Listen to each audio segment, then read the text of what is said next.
It's been a while since I've done this series, hasn't it? Welcome back to TV Roulette, the show where I basically watch random episodes of random TV shows I've never ever seen before and try to suss out what it's about with zero history or context provided aside from maybe a little description or blurb. So I've actually changed up the way I approach this random viewing experience. I used to have a website where there was just a huge listing of shows and I just scroll randomly, and wherever my finger stopped on, that was the show and the episode I would watch. For viewers to kind of like tune in on the show as well, to make it more accessible by accessing something a little bit more mainstream, that being Netflix. So there's actually this website called netflixroulette.net where you can just hit a random button and a random spin button, and it'll basically come up with random movies and TV shows that are now available on the site for you to watch.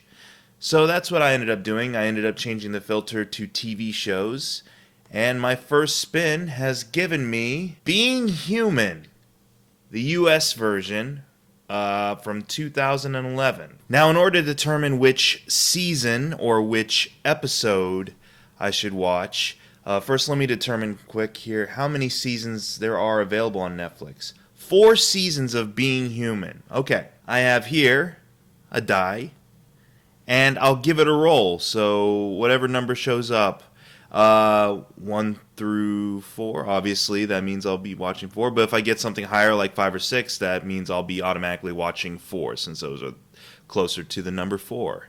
So here we go. I'm watching season 4, because it landed on 5. Alright, so let's get into season 4 here. Let me see how many episodes there are, because that'll determine, too, which episode I watch. 13 episodes total. So that calls for 3 dice here, because at most I can do 12. But just in case, let's give a little extra here for pushing at 13. So come on. I don't know what I'm rating. Okay, 6, 4. Okay. So I'm doing literally the final episode of this series, apparently. I rolled 15, so therefore I'm going to be watching episode 13, the last episode of the 4th season. 4th season apparently being the last season. I have never seen this show before in my life. From what I gather, it's about supernatural creatures living together. And, yeah, I'm watching the last episode ever. What a great time to return to this show. Okay, seems like an interesting show. The ending to it seemed very interesting. I like this definitely a lot more than Vampire Diaries, from the episode I saw of Vampire Diaries. And even then, I didn't really hate on that show as much or anything like that. So this seemed like a far more interesting premise to me, frankly. This idea of like, okay, Sam Witwer, you might know him from the Star Wars Force Unleashed video games and some voice work, but I first got to know who this guy was through Battlestar Galactica and being Doomsday on Smallville. Was apparently Edward Cullen at one point. By that I mean he was a vampire. Sam Huntington plays a werewolf, I guess. He didn't wolf out in this episode, but he alludes to killing people.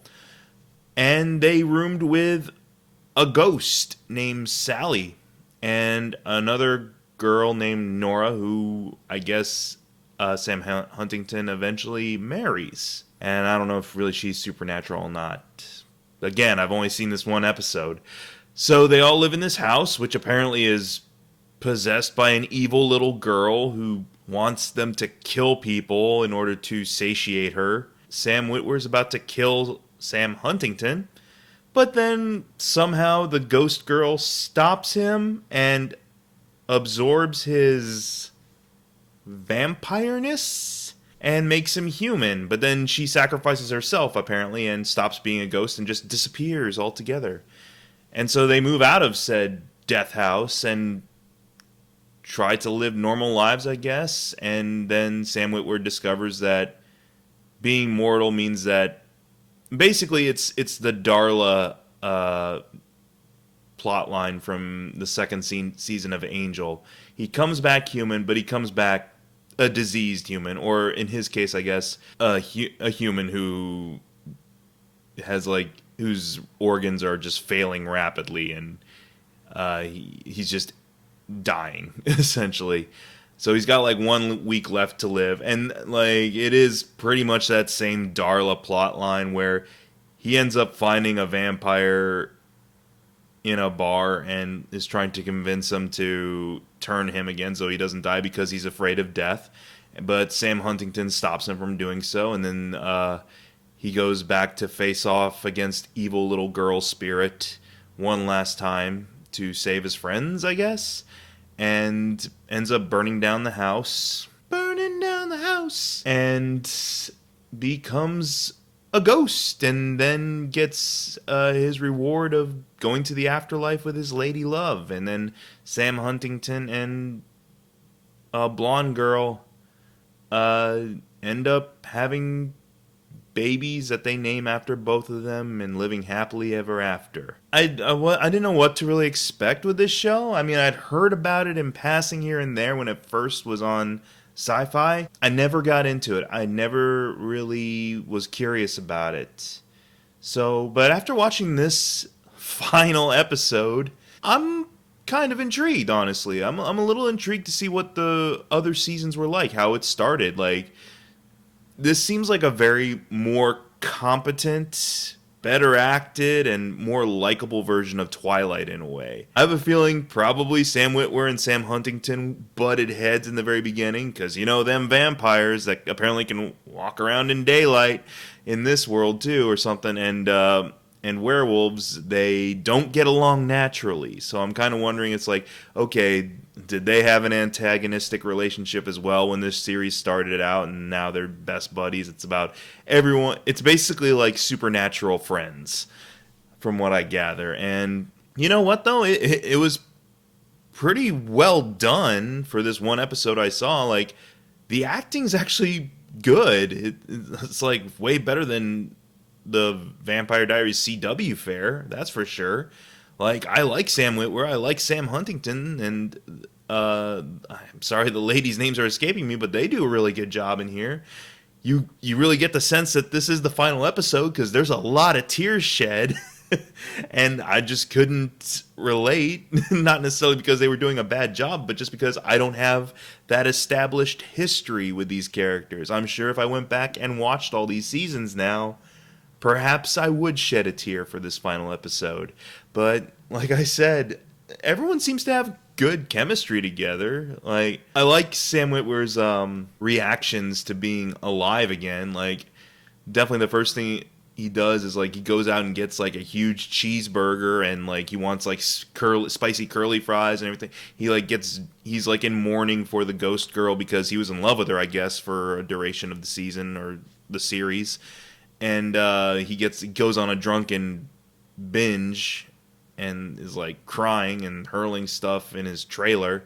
It's there are times where this episode feels like if Twilight was handled by an indie filmmaker, or if the franchise was approached as kind of an indie film in a way, because it's very kind of small scale, of course. It really just focuses on these 4 people and their predicament. It doesn't really have many global stakes presented. I don't know if that's the way it was throughout other seasons, but it's a small story, definitely. But it works. It's effective. Like I said, the acting's really good, and even though I'm not familiar with the show, I get a sense of the history that these characters have with each other. They convey it really well. I might have to check out some more of this series, honestly. I was a little apprehensive about being well, I'm coming on the very tail end of a show. I am kind of interested to see,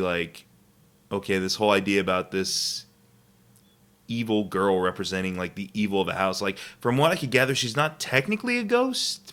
I don't know, maybe she's like a demon or something, but she represents like the like evil incarnate in this house or whatever, and so she manipulated apparently these people into, sating her bloodlust and making them do horrible things and like tricking them with mind perception and everything like that. I don't know. Like I got questions, and hopefully maybe if I take a look back at some previous seasons, I can answer them. But I think this was perfectly fine, not horrible at all, not unbearable to watch. Here's maybe what you can fill me in on down below in the comments, perhaps, is because I know it said U.S. version on here. And I do remember that them saying that this was based off a UK version. Like I think this was around the time that everyone was into that. What was that show? Skins, and that was based off of a UK show. And so I'm guessing this one is too. And maybe you can explain to me, like, did the UK version do something different? Was it darker? Was it with regard, or did they just lift directly from that series essentially, or did they take some liberties with this Americanized version? Let me know below. Let me know which one's worth checking out more, the UK version or the US version. Because honestly, I'm kind of just intrigued just by this one episode. So we'll see. Maybe another episode will come up in Roulette later down the line. And that's really all I got about Being Human, Season 4, Episode 13. There Goes a Neighborhood, Part 3. Fun. Check out next time.